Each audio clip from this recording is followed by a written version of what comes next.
So, guys, welcome. Welcome to James Gunn's Superman. Everyone keeps talking about it. I know all my friends, they've either seen it already. Many have. Some have plans. A couple did the opening night. A couple will go this week. I have not seen it yet. I will make that clear. a very clear and definitive declaration. But from all the spoilers, and I certainly don't like to spoil stuff for people, and I don't like to get spoilers as a rule. I think this was a special case because in the trailer, just from the trailer, which has been out for months, teaser and then like a main one and longer, like extended, like two or three, that there was so much in it that was sort of mysterious, or you couldn't quite know what to make of it. And so I think in this time I was like, well, let me listen to some of the spoilers at least. So of all the spoilers, and this is a spoiler, so if you want to get out now and stop listening, but of course it'll be in the summary as well. Of all the spoilers, James Gunn has taken Jor-El, Lara-El, the parents, the Kryptonian parents, the biological parents of Superman, of Kal-El, and has sort of made them into despots, almost like a General Zod and Ursa, which of course are from the comics and the great Richard Donner Superman movies. The first one we see the little going to the Phantom Zone, and then Superman 2, we've got the rip-roaring fight where General Zod, Ursa, and Non are fighting the Blue Boy. And I just did a rewatch of all the classic Superman movies, and they really do hold up.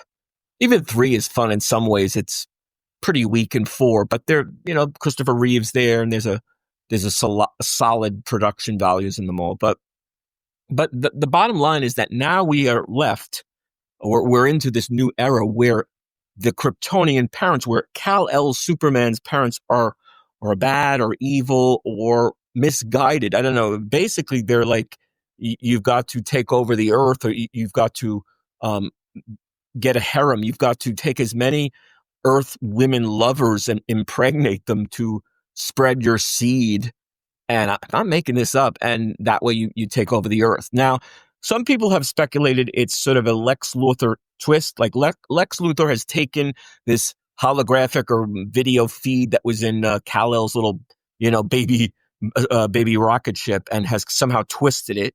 Others have said, no, that's what it is. Maybe it will be readdressed in the sequel and, movies to come, that maybe they weren't really that bad. But right now we have Superman's parents are baddies. And I couldn't help but think of a movie called Brightburn. Brightburn is from 2019, and it's basically a superhero horror film. It's a horror version of Superman, basically, if you've seen it.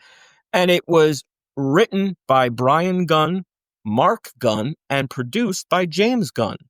So it was produced by James Gunn, and his brothers, Brian Gunn and Mark Gunn, wrote it.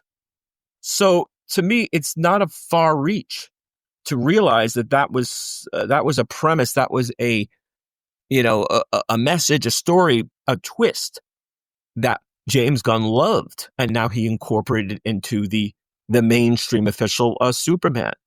So what do you think? I mean, to me, the one thing that stands out for this, and again, there's 1,000 ways you can shape this or address it, but one of the great things about Superman and his parents, or his people, Supergirl, even Krypto, is that they're the good guys, right? Maybe they're obscenely sort of Boy Scout and Girl Scout good, sort of sickly sweet good, but they're the good guys.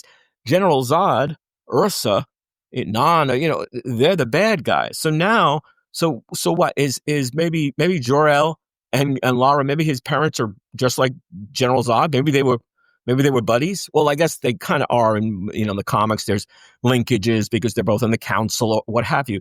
But I'm just saying that delineation, that good guy, bad guy, that, okay, black and white, and comic books are like that. But even really broad stories, we usually have the good or the more beneficial force or character, and then you have the antagonist or the negative. So who knows? I guess it's been completely topsy-turvy. What do you think? But Brightburn from 2019, it's a pretty good horror movie. If you like this twist on the Superman legend, legacy, and, retelling it as a horror movie, it's pretty effective. Other than that, it's, it is what it is. Pretty shocking, pretty weirdly violent, but Superman fans might find it interesting. So what do you think? Brightburn. Now we have Brightburn in the official universe, it seems. Hope you're enjoying. Hope you're subscribing. See you soon. Free audio post-production by alphonic.com.